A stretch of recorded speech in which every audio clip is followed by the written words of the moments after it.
தூரமா இருந்த ஒரு காட்டுல நிறைய பறவைகள் ஒத்துமையாவும் அன்பாவும் வாழ்ந்து வந்தாங்க. அப்படி வாழ்ந்த பறவைங்கள்ல நிறைய பேர் தங்களோட கூடுகள்ல முட்டையிட்டு அதை பத்திரமா பாதுகாத்து வந்தாங்க. அப்படி வாழ்ந்த பறவைகள்ல சோனா குருவியும் ரீட்டா கிளியும் வெளிநாட்டுல வேலை பாக்குற தங்களோட கணவர்களை அன்னைக்கு வழி அனுப்பி வச்சாங்க. சோனா, நானும் ராக்கியும் வேலை பார்க்க வெளிநாடு போறதால நீயும் ரீட்டா கிளியும் ஒருத்தருக்கு ஒருத்தர் உதவியா இருந்து குடும்பத்தை நடத்துங்க. ராணாஜி, நீங்க எங்களை பத்தி கவலைப்படாம வெளிநாட்டுல போய் நிம்மதியா வேலை பாருங்க. ஒருத்தர் கவனிச்சுக்கிட்டு நீங்க நினைச்ச மாதிரியே ஒத்துமையா இருப்போம். ரீட்டா, இப்ப நம்ம காட்டுல முட்டைகள் வேற திருட்டு போய்கிட்டு இருக்கு. அதனால நீயும் சோனாவும் ரொம்ப ஜாக்கிரதையா இருக்கணும். சரி, நாங்க கிளம்புறோம். முட்டைகளை கவனமா பாத்துக்கிட்டு நீங்களும் பத்திரமா இருங்க. இப்படி சொல்லிட்டு பிறகு ராணாவும் ராக்கியும் வெளிநாட்டை நோக்கி பறந்து போனாங்க. இப்படியே சில நாட்கள் நகர்ந்துச்சு. இப்ப என்னால வீட்டை விட்டு எங்கேயுமே போக முடியாது. ஏன்னா என் வீடு அவ்வளவு பாதுகாப்பா இல்ல. ஒருவேளை நான் வீட்டை விட்டு எங்கேயாவது வெளியில போனா என்னோட முட்டைகள் திருட்டு போனாலும் போயிடும். அதனால என்னோட முட்டையில இருந்து குழந்தைங்க வெளியே வர வரைக்கும் நான் கண்டிப்பா இந்த முட்டைகளை விட்டு எங்கேயும் வெளியில போக மாட்டேன். சோனா குருவி தன்னோட மனசுல நினைச்ச மாதிரி முட்டைகளை தனியா விட்டுட்டு எங்கேயும் போறதே கிடையாது. தன்னோட வீட்லயே இருந்து முட்டைகளை பாதுகாப்பா கவனிச்சுக்கிச்சு. இதே மாதிரி ரீட்டா கிளி தன்னோட வீட்டுல தாங்கிட்ட 2 முட்டைகளையும் ரொம்பவும் கவனமா பாத்துக்குச்சு. இருந்தாலும் அன்னைக்கு ரீட்டா கிளிக்கு பசி ரொம்பவும் அதிகமா எடுத்தது. இப்ப நான் என்ன பண்ணுவேன்? பசி வேற வயிற்று கிள்ளுது. அதே சமயம் முட்டைகளையும் நான் பாதுகாக்கணும். முட்டைகளை தனியா விட்டுட்டு உணவு தேட போனா கண்டிப்பா என்னோட முட்டைகள் திருட்டு போயிடும். ரீட்டா கிளி இப்படி யோசிக்கிறதுக்கு காரணம் ரீட்டா கிளியோட வீடு அவ்வளவு பாதுகாப்பானதா இல்ல. வீட்டு ஜன்னல்ல அந்த கதவு ரொம்பவும் உடைஞ்சு போயிருந்ததால ஜன்னல் வழியா யார் வேணாலும் உள்ள வரலாங்கிற நிலைமை இருந்தது. என்னோட பசியும் போக்கி ஆகணும். அதே சமயம் முட்டைகளும் பாதுகாப்பா இருக்கணும். அதுக்கு நான் இப்ப என்ன பண்ணுவேன்? இப்படி யோசிச்சுக்கிட்டு இருந்த ரீட்டா கிளியோட மனசுல அதுக்கு ஒரு ஐடியா வந்தது. பிறகு ரீட்டா கிளி நிறைய இலைகளை எடுத்துக்கிட்டு வந்து தன்னோட முட்டைகள் மேல போட்டு மூடி வச்சது. இப்படி இலைகளை போட்டு தன்னோட முட்டைகளை மூடி வச்சதும் ரீட்டா கிளிக்கு ரொம்ப சந்தோஷமாவும் திருப்தியாவும் இருந்தது. அப்பாடா, முட்டைகளை ஒரு வழியா வெளியே தெரியாம இலைகளை வச்சு மூடியாச்சு. இதுக்கப்புறம் நாம உணவு தேட போகலாம். இருந்தாலும் உணவு தேடுறதுக்கு நாம ரொம்ப நேரம் எடுத்துக்க கூடாது. எவ்வளவு சீக்கிரம் திரும்பி வர முடியுமோ அவ்வளவு சீக்கிரம் திரும்பி வந்துடணும். இப்படி யோசிச்ச ரீட்டா கிளி பிறகு உணவு தேட பறந்து போச்சு. இப்படி உணவு தேட போன கொஞ்ச நேரத்திலேயே ரீட்டா கிளிக்கு தானியங்களும் கிடைச்சிருச்சு. அந்த தானியங்களை எடுத்துக்கிட்டு ரீட்டா கிளி அவசர அவசரமா தன்னோட வீட்டுக்கு திரும்பி வந்தது. ஆனா பாவம், ரீட்டா கிளி வீட்டுக்கு வந்து பார்த்தப்ப அதோட கூட்டுல அதை விட்டுட்டு போன 2 முட்டைகள் இல்ல. இலைகள் எல்லாம் பறந்து கீழே விழுந்து கிடந்தது. என்னோட முட்டைகள் எங்க போச்சுன்னு தெரியலையே. மூடி வச்ச இலைகள் எல்லாம் கீழே விழுந்து கிடக்கு. அட பாவமே, இப்படி நடக்குன்னு தெரிஞ்சிருந்தா நான் உணவு தேட போயிருக்க மாட்டேன். உணவு தேட போனதெல்லாம் நான் என்னோட முட்டைகளை இழந்துட்டேன். என்னோட முட்டைகளை நான் தொலைச்சிட்டேன். பாவம் ரீட்டா கிளி விட்ட முட்டைகளை யாரோ திருடிட்டு போயிட்டாங்க. என்ன செய்யறதுன்னு தெரியாத ரீட்டா கிளி இப்படி அழுதுகிட்டே இருந்தது. இந்த மாதிரி ரீட்டா கிளி வீட்டுல மட்டும் இல்ல, இன்னும் நிறைய இடங்கள்ல முட்டை திருட்டு போயிட்டு தான் இருந்தது. ஆனா அந்த காட்டுல உள்ள பறவைங்களுக்கு யார் முட்டையை திருடிட்டு போறதுன்னு தெரியவே இல்லை. சோனா குருவி தான் முட்டையிடுறதுக்கு முன்னாடியே புத்திசாலித்தனமா தனக்கு தேவைப்படுற உணவுகளை கொண்டு வந்து சேகரிச்சுக்குச்சு. அதனால சோனா குருவி வெளியில போறதுக்கான அவசியமே ஏற்படல. இப்படி இருக்கிறப்ப ஒரு நாள் காலுக்காகத்தோட மனைவி கோரிக்காக சோனா குருவி பார்க்க அவங்க வீட்டுக்கு வந்தது. என்ன சோனா, இப்ப கொஞ்ச நாளா உன்னை வெளியில எங்கேயுமே பார்க்க முடியல. உன்னோட உடம்புக்கு எந்த பிரச்சனையும் இல்லல்ல? நல்லாதானே இருக்க? கோரி அக்கா, எனக்கு உடம்பெல்லாம் நல்லாதான் இருக்கு. இருந்தாலும் நான் இப்ப 2 முட்டைகள் இட்டு இருக்கேன். அதனாலதான் வீட்டை விட்டு எங்கேயும் வெளியில கிளம்பாம இருக்கேன். உங்களுக்கு தான் தெரியுமே, நம்ம காட்டுல முட்டைகள் இப்ப அதிகமா திருட்டு போகுது. அதனால முட்டைகளை தனியா விட்டுட்டு நான் எங்கேயுமே போறதில்ல. ஆமா கோரி அக்கா, நான் என்ன பத்தியே பேசிட்டு இருக்கேன். உங்களை பத்தி விசாரிக்கவே இல்ல. நீங்க எப்படி இருக்கீங்க? இப்ப இங்க என்ன விஷயமா வந்தீங்க? என்ன சொன்னா இப்படி கேட்டுட்ட? உன்னை பார்த்து ரொம்ப நாள் ஆகுது. நீயும் வெளியில வர்றதே இல்ல. அதனால உனக்கு உடம்பு சரியில்லாம போயிருக்குமோன்னு நினைச்சுதான் உன்னை பாக்கிறதுக்காக இப்ப வந்தேன். அப்படி நான் வந்தது தப்புன்னா என்ன மன்னிச்சுட்டு சொன்னா. என்ன கோரி அக்கா, என்கிட்ட போய் மன்னிப்பு எல்லாம் கேக்குறீங்க? நீங்க என் வீட்டுக்கு வந்தது தப்புன்னு நான் சொல்லவே இல்லையே. எனக்கு ஒரு அக்கா இருந்திருந்தா என்னை காணாம அவங்க இப்படி என்னை தேடி வந்திருப்பாங்கல்ல. அதே மாதிரி நீங்களும் என்ன பாக்குறதுக்காக தேடி வந்திருக்கீங்க. இதுக்கு நான் ரொம்ப கொடுத்து வச்சிருக்கணும். நீங்க எப்ப வேணாலும் என்ன பாக்குறதுக்காக என் வீட்டுக்கு வரலாம். சரி சோனா, நான் கிளம்புறேன். நீ உன்னையும் உன்னோட முட்டைகளையும் பத்திரமா பாத்துக்க. முட்டைகளை திருடுற அந்த முட்டை திருடன் யாருன்னு தெரியற வரைக்கும் நாம கொஞ்சம் ஜாக்கிரதையா தான் இருந்தாகணும். இப்படி சொன்ன கோரிக்காகவும் பிறகு அங்கிருந்து தன்னோட வீட்டுக்கு பறந்து போச்சு. கோரிக்காகம் போய் கொஞ்ச நேரம் கழிச்சு ரீட்டாக்கு அழுதுகிட்டே சோனா குருவி வீட்டுக்கு வந்தது. சோனா, நான் மோசம் போயிட்டேன். சோனா, நான் மோசம் போயிட்டேன். என்னோட 2 முட்டைகளையும் யாரோ வீட்டுக்குள்ள வந்து திருடிக்கிட்டு போயிட்டாங்க. ரீட்டா, முட்டைகளை தனியா விட்டுட்டு நீ எங்க போன? சோனா, ரொம்ப பசியா இருக்குதுன்னு பக்கத்துல ஏதாவது உணவு இருந்தா தேடி பார்க்கலாம்னு போனேன். அப்ப கூட என்னோட முட்டைகளை இலைகளை வச்சு மூடிட்டு தான் போனேன். அப்படியே என்னோட முட்டைகள் திருட்டு போயிடுச்சு. ரீட்டா, உன்னோட வீட்டுல உணவு கொண்டு வந்து சேகரிச்சு வச்சிருந்தீங்களே, அதெல்லாம் எங்க? சோனா, நான் கொண்டு வந்து சேகரிச்சு வச்ச உணவெல்லாம் தீர்ந்து போயிடுச்சு. அதனாலதான் வெளியே போற மாதிரி ஒரு சூழ்நிலை உண்டாச்சு. சரி ரீட்டா, மனசை தேத்திக்க. ஏன்னா நீ எவ்வளவு அழுதாலும் காணாம போன உன்னோட முட்டைகள் திரும்பி வரப்போறதே இல்ல. சோனா குருவியோட இந்த பேச்சை கேட்ட ரீட்டா கிளி பிறகு அழுதுகிட்டு தன்னோட வீட்டை நோக்கி பறந்து போச்சு. இப்படியே சில நாட்கள் நகர்ந்துச்சு. பிறகு ஒரு நாள் கோரிக்காவை மறுபடியும் சோனா குருவியை பார்க்க அவங்க வீட்டுக்கு வந்தது. சோனா, எப்படி இருக்க?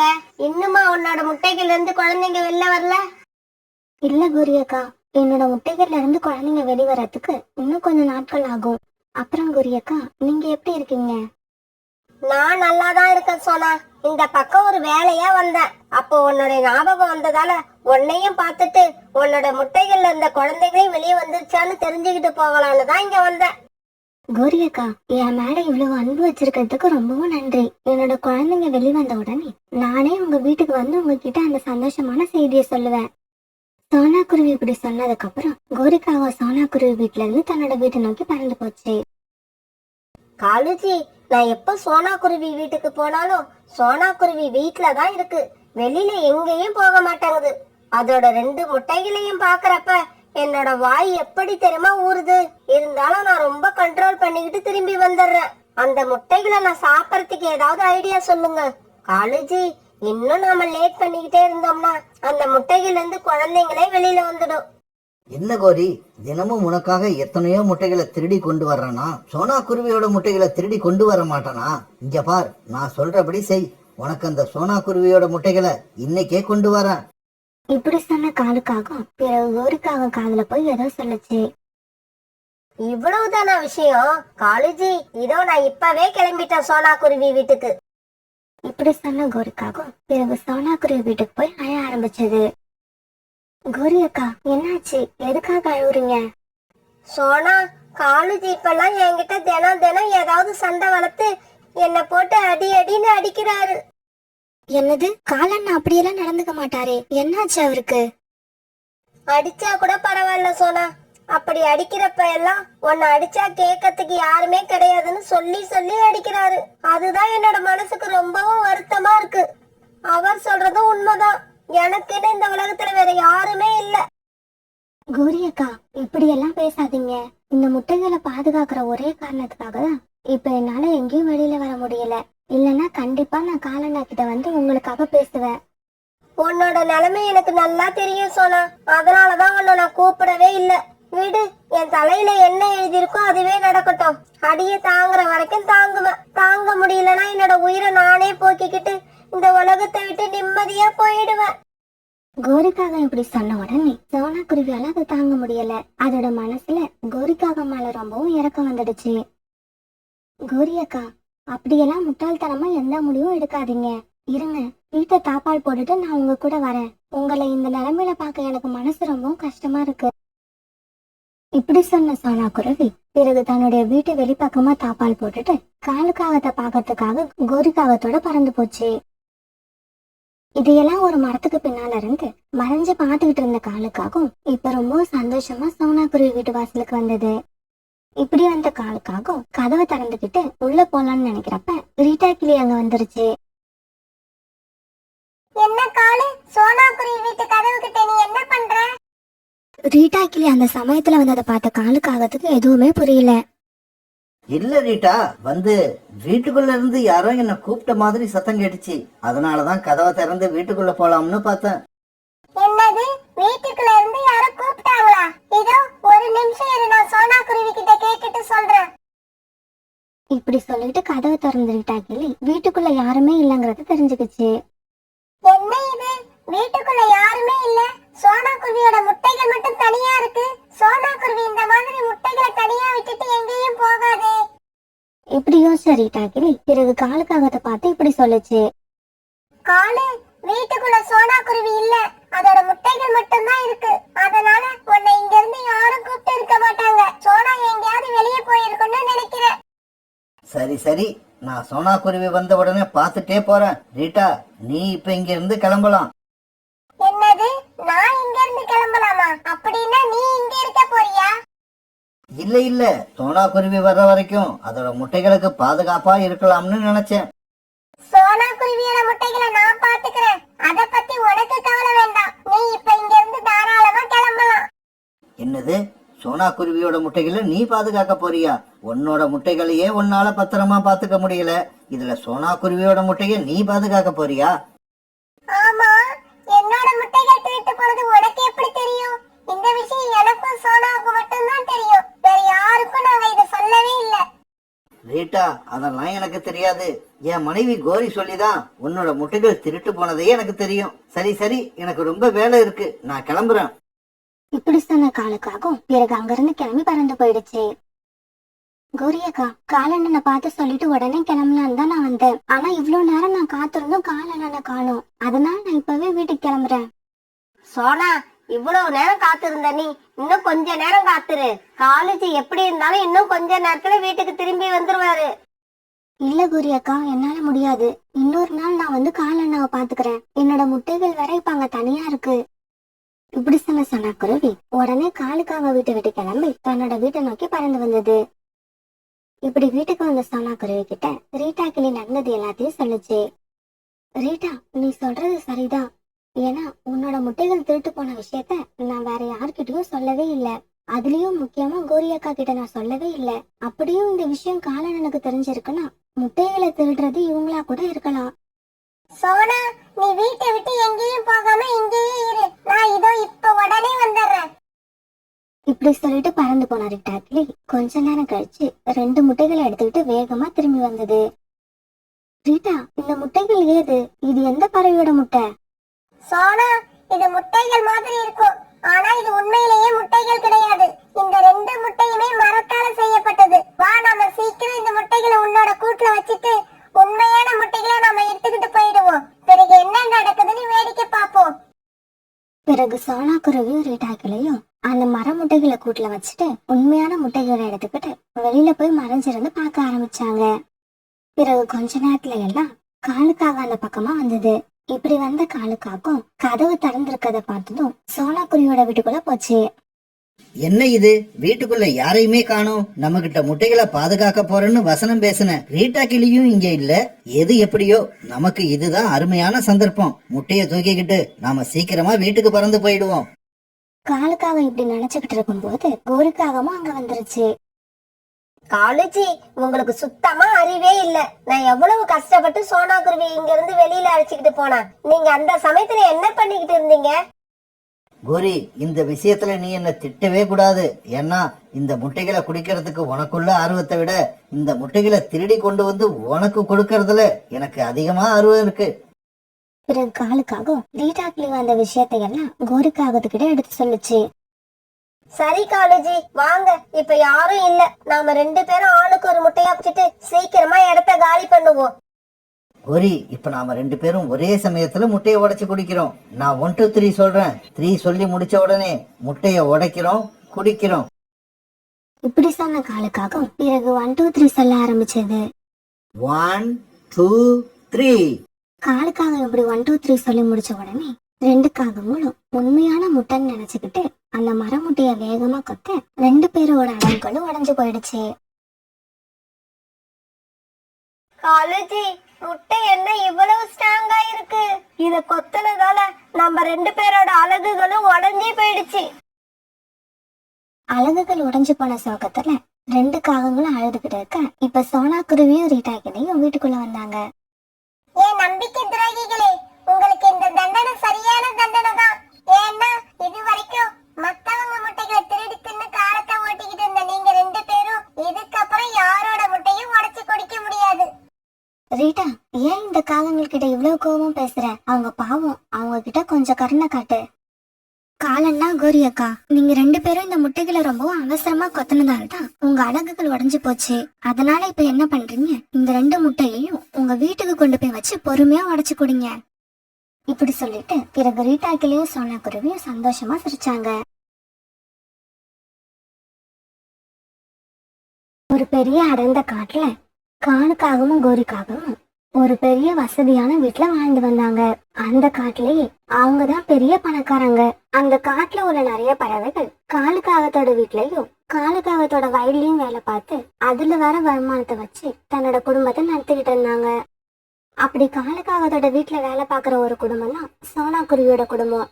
சோனா குருவியோட கணவர் ராணா குருவி காலுக்காகத்தோட வீட்டுலதான் வேலை பார்த்துக்கிட்டு இருந்தது.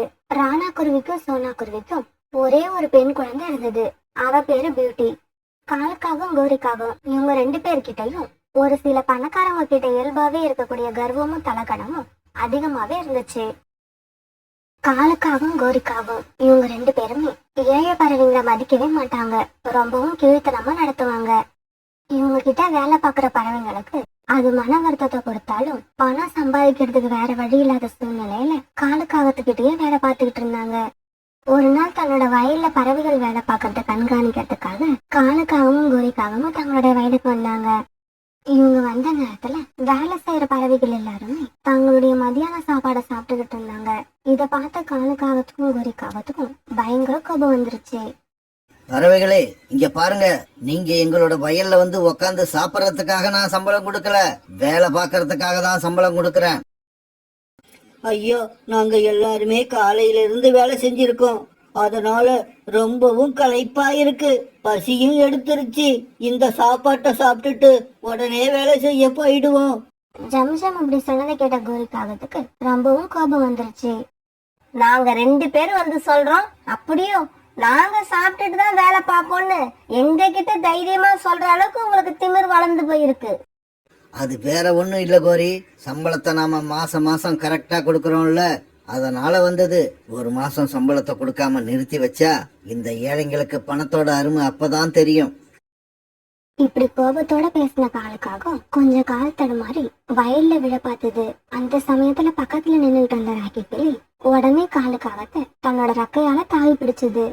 இதனால காலுக்காகத்துக்கு பயங்கர கோபம் வந்துருச்சு. இந்த காட்டுல உள்ள எல்லா பறவைகளும் எனக்கு எதுக்க வந்து நின்னு பேசவே பயப்படுவாங்க. அப்படிப்பட்ட என்ன போயும் போயும் நீ உன்னோட ரெக்கைகளால தொட்டு தூக்கிட்ட. இந்த தைரியத்தை உனக்கு யார் கொடுத்தது? இப்படி பேசிக்கிட்டே இருந்த காலுக்காகவும் ராக்கி கிளிய ஓங்கி ஒரு அறை விட்டுடுச்சு. காலுக்காகத்துக்கு நல்லது செய்ய போய் ராக்கி கிளி அடி வாங்கி அழுதுகிட்டே நின்றுகிட்டு இருந்தது. இந்த ராக்கி செஞ்ச தவறுக்காக இன்னைக்கு வயல்ல வேலை பார்க்கற எல்லாருக்குமே ஒரு நாள் சம்பளம் முழுசா கிடைக்காது, அரை நாள் சம்பளம் தான் கிடைக்கும். இப்படி சொன்ன காலுக்காகவும் கோரிக்காகவும் பிறகு அங்கிருந்து கிளம்பி பறந்து போனாங்க. தங்க கிட்ட வேலை பார்க்குற ஏழை பறவை கிட்ட இவ்வளவு கேவலமா நடந்துக்கிற காலுக்காகத்துக்கும் கோரிக்காகத்துக்கும் சாமி பக்தி ரொம்ப அதிகம் உண்டு. எல்லா கோயிலுக்கும் போவாங்க, எல்லா சாமியையும் கும்பிடுவாங்க. அதுலயும் குறிப்பா விநாயகர்னா ரொம்ப பக்தியோட கும்பிடுவாங்க. நாளைக்கு விநாயகர் சதுர்த்தி, அதனால விநாயகருக்கு படையல் போடுறதுக்கு தேவையான எல்லா பொருட்களையும் காலுக்காகவும் கோரிக்காகவும் இன்னைக்கே வாங்கணும்னு நினைச்சாங்க. ராணா, எங்க போயிட்ட? சீக்கிரமா இங்க வா. காலுக்காகம் கூப்பிட்ட உடனே காலுக்காக வீட்டுல வேலை செய்யற ராணா குருவி காலுக்காகத்துக்கிட்ட வந்தது. ஐயா கூப்பிட்டீங்களா?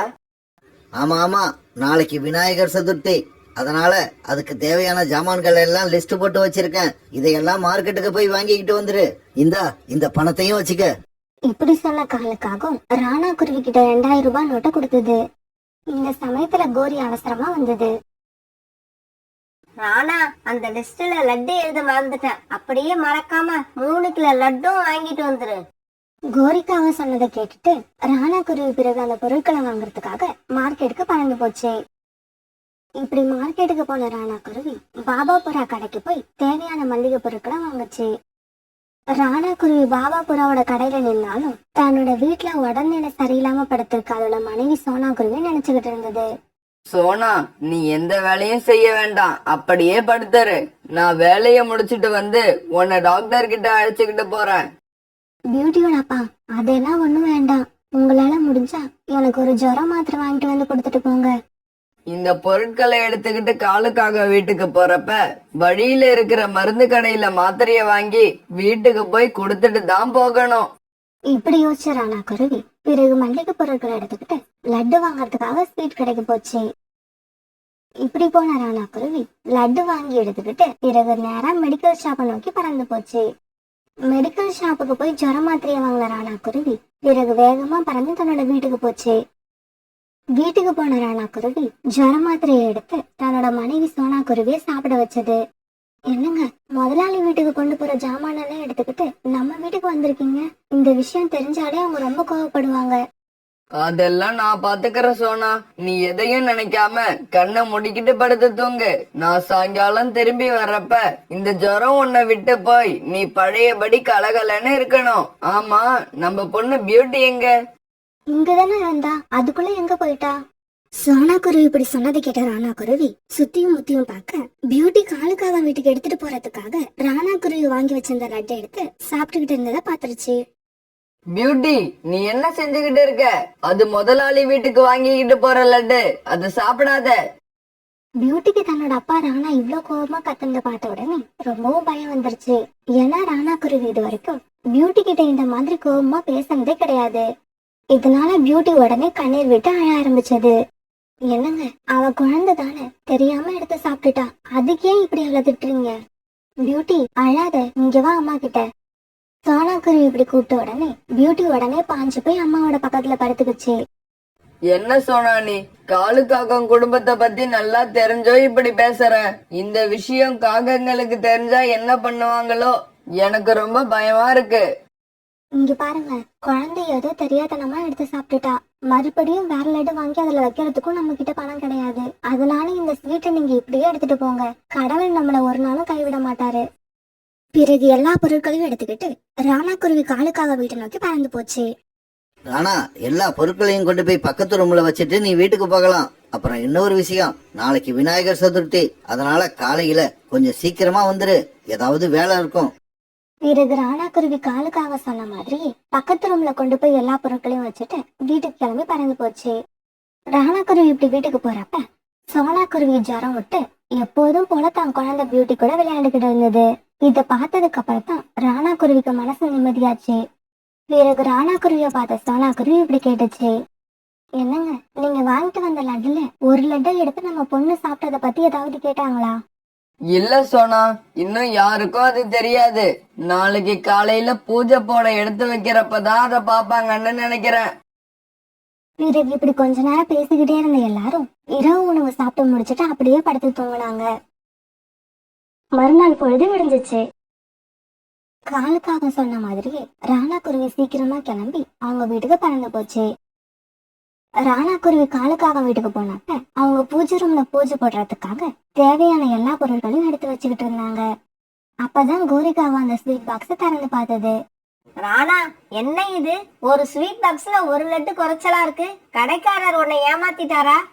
கோரிக்காவா கேட்ட கேள்விக்கு ஆமான்னு பதில் சொல்லணும்னு ராணா குருவி நினைச்சாலும் அது மனசு போய் சொல்ல ஒத்துக்கல. இல்லம்மா, கடைக்காரர் கொடுத்தப்ப லட்டு சரியாதான் இருந்தது. கடைக்காரர் கொடுத்தப்ப லட்டு சரியா இருந்ததுன்னு சொல்ற, அப்புறம் எப்படி ஒரு லட்டு குறையுது? இத வாங்கிக்கிட்டு வர்றப்ப உடம்பு சரியில்லாத என் மனைவிய பார்க்க வீட்டுக்கு போனேன். அப்ப என்னோட குழந்தை தெரியாதனமா இதுல இருந்து ஒரு லட்டு எடுத்து சாப்பிட்டுடுச்சு. ராணா குருவி இப்படி சொன்ன உடனே காலுக்காவத்துக்கும் கோரிக்காவத்துக்கும் பயங்கர கோபம் வந்துருச்சு.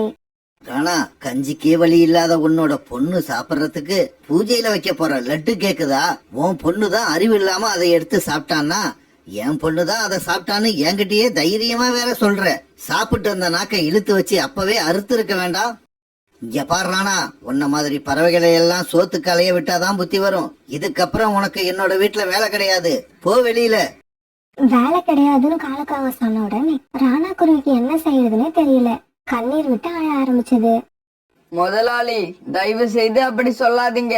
நீங்க வேலை இல்லைன்னு சொல்லிட்டீங்கன்னா எங்க குடும்பத்துல நாங்க 3 பேரும் பட்னி தான் கிடக்கணும். பெரிய மனசு பண்ணி தயவு செய்து எங்களை மறுபடியும் வேலைக்கு வச்சுக்குங்க. ராணா, இதுக்கப்புறமும் நீ இங்க நின்னுகிட்டு இருந்த நான் என்ன பண்ணுவேன்னு எனக்கே தெரியாது. கோரி, ராணாவை முதல்ல வெளில போய் சொல்லு.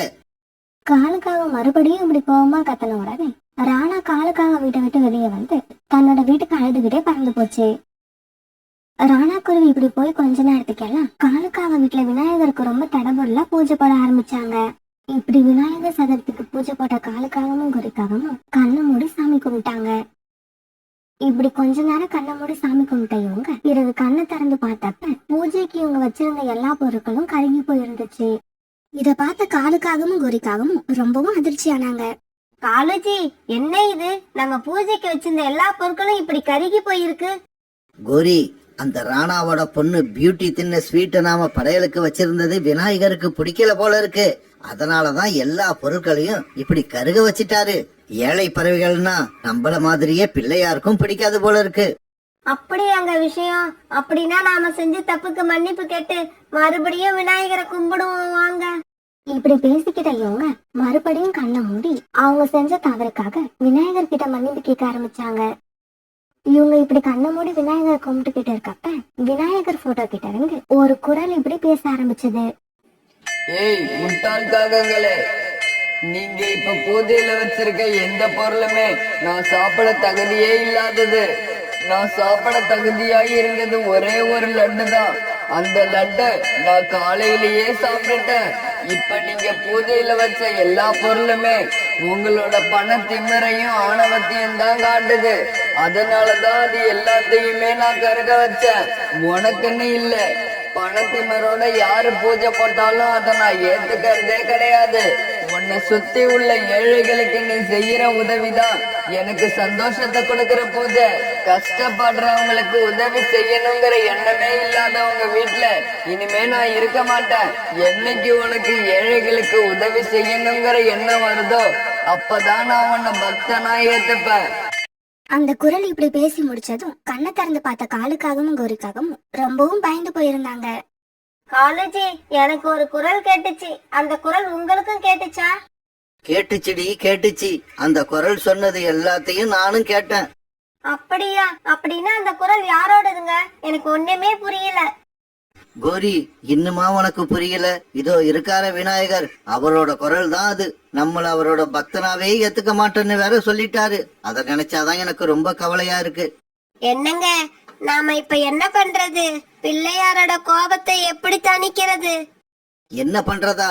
உடனே என் கூட கிளம்பு. நேரா ராணா வீட்டுக்கு போய் ராணா கிட்ட மன்னிப்பு கேட்டுக்கிட்டு மறுபடியும் வேலைக்கு வர சொல்லுவோம். அது மட்டும் இல்ல, ராணாவோட பொண்ணு பியூட்டிய இது வரைக்கும் அவங்க ஸ்கூல்ல சேர்க்கவே இல்ல. இதுக்கப்புறம் பியூட்டிய நாம ஸ்கூல்ல சேர்த்து நம்ம செலவுலயே படிக்க வைப்போம். என்னங்க, பியூட்டின்னு இல்ல, நம்ம காட்டுல இருக்கிற ஏழை பறவைகளோட எல்லா குழந்தைங்களையும் நாமளே படிக்க வைப்போம். ஏழைகளை நாம சந்தோஷப்படுத்தினாதான் கடவுள் சந்தோஷப்படுவார்னு எனக்கு இப்பதான் புரியுது. இப்படி பேசிக்கிட்டே காலுவும் கோரியும் பிறகு அங்கிருந்து கிளம்பி சோனா குருவி வீட்டுக்கு பறந்து போனாங்க. இந்த காகங்கள் மனசுல ஏற்பட்ட மாற்றத்தை பார்த்த விநாயகர் ரொம்பவும் சந்தோஷப்பட்டாரு.